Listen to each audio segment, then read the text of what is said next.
job. Brad Stevens, the brightest young coach in the NBA, lauded. Is he the next Popovich? Is he even better than Popovich already? Did not handle it well enough. If you no one cries for a team that has so much talent that it's too much talent and there's a chemistry problem. Stop. Nevertheless, that's what it was last year. Now let's look at this year for a second. They're going to miss Al Horford, no doubt, both ends of the floor and in the locker room. But what in exchange is happening? Kyrie Irving's a better player than Kemba Walker. He's like Kemba Walker plus. He's the A, Kemba Walker's the A minus.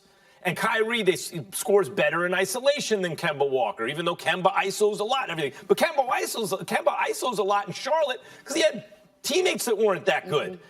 I'm not convinced that he's going to destroy the team with ISO play because of the situation he's in now. I think he'll share the ball, especially when you're feeding the ball to guys like Jason Tatum.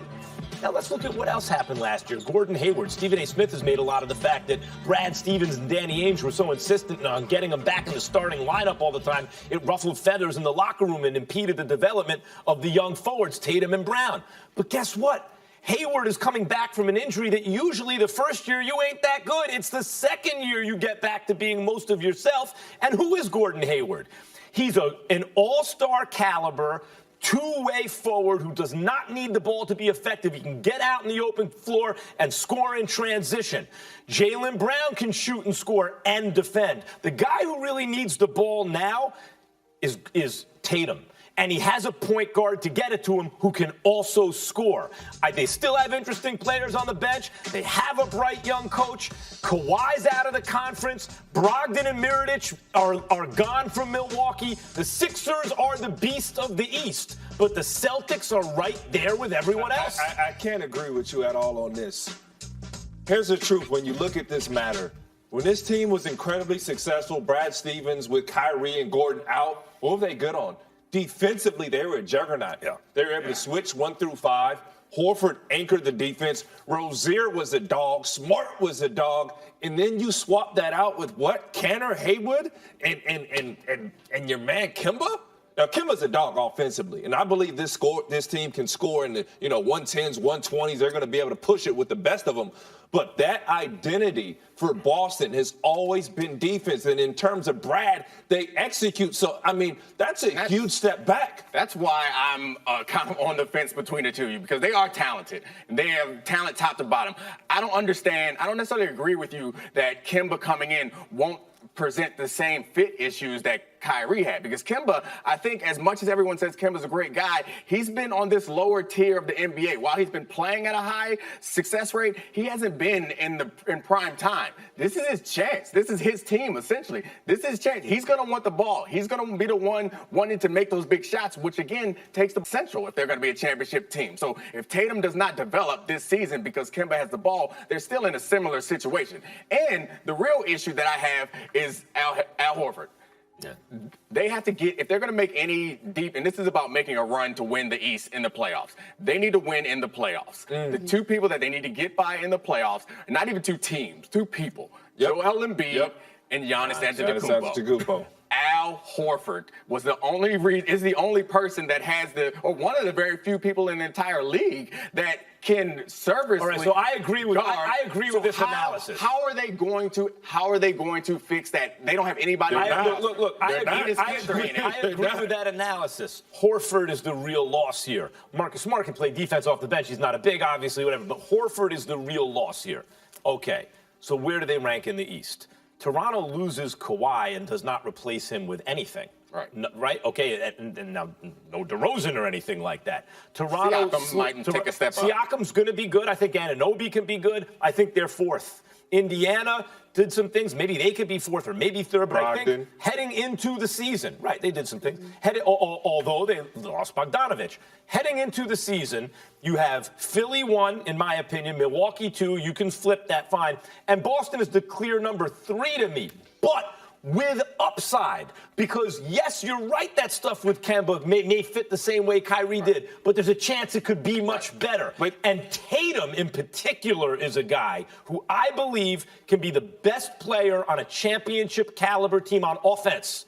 And a lot of times in the third year, a guy takes a major step forward. Great as a rookie, the league adjusts in the second year. Now heading into his third year, he has experience, he readjusts. I expect big things from Jason Tatum this year. In all reality, I thought the big things would have came last year from Tatum, but I do agree. Physically, he's going to grow into his body. People forget just how young this kid is. But versatility, that's what made them strong. It was the fact that they could guard you 1 through 5, as we talked about defensively, and then they could go score. I liken this team back to Isaiah Thomas when they had the #1 seed in the East, but when they ran into LeBron's Cavaliers, they just didn't have enough size. I mean, IT was doing literally everything he can do. As far as locker room, I do agree that Kemba's a step forward. People see his game as loud as it is. This is one of the most humble, down-to-earth, bought-in stars. And when you look at that Charlotte squad, he had to do everything. There were no scrubs in that Charlotte locker room, but literally they didn't have the same talent that Boston has. So I just don't think maturity-wise, versatility, personnel-wise, matchup-wise, they have enough. So we all agree that maybe it's a question that it doesn't fit perfectly offensively. But I'll say, all right, it fits perfectly offensively. We'll just go ahead and say that happens. No one here at this table has still given me an answer for what they're going to do for Giannis and Embiid without Horford. So that's why. I mean, if there's injuries or which always happens, I can't put my money on them coming out of the East. They're going to have to make a deadline deal, which, by the way, Danny Ainge has wheeled and dealed in the past. They're going to have to make a deadline deal for defensive help. And they have enough players. And they have enough assets to do it. Look, I would bold that they go out and get Steven Adams. If you're looking at that Oklahoma City roster, if it's Chris Paul, if it's Steven Adams, any of those guys, I would be trying to get them by the deadline. And obviously in the East, there's a 2-team race. There's Philly and Milwaukee, as you said, just before the stars, top to bottom with their size, defense, versatility. There's no other team that matches up. I mean, heck, what are they going to do with Jimmy Butler? Well, this is what I'm saying. Yes, I agree. It's a 2-team race at the very top. But does Indiana have a puncher's chance? Not in my opinion. Does Toronto have a puncher's chance? Not in my opinion. The Celtics have a puncher's chance. To me, they're number 3 with a puncher's chance in the East. But you can't say that, Max, because we're both agreeing they need a trade. They need there's a lot that they hadn't backed up. But if they have no assets and there's no chance to get a trade, or if what they need is a major superstar, that's one thing. But if you have assets, you have a good GM, and what you really need is a defensive stopper at the 5, that's not like an unthinkable thing to go get. As currently constructed, I don't fear them knocking off one of those top 2 teams. I agree with you. They have enough people to make the move. But I'm not sure how do we know for sure? I heard everyone say how good a guy Kemba is, and I don't know him nearly as well as either of you guys do. But there has to be something inside of him. There's something inside of all of us that thinks like he wants this chance to be the star on the big stage. Is it Doesn't he want to be taking those shots? Sure, but it takes 2, a big and a little, and as Kemba and Tatum could be that tandem. Here's the thing. Has Hayward made an all-star team? Yes. Gordon Hayward's been an all-star. Has Kemba made an all-star team? Yeah. Yes.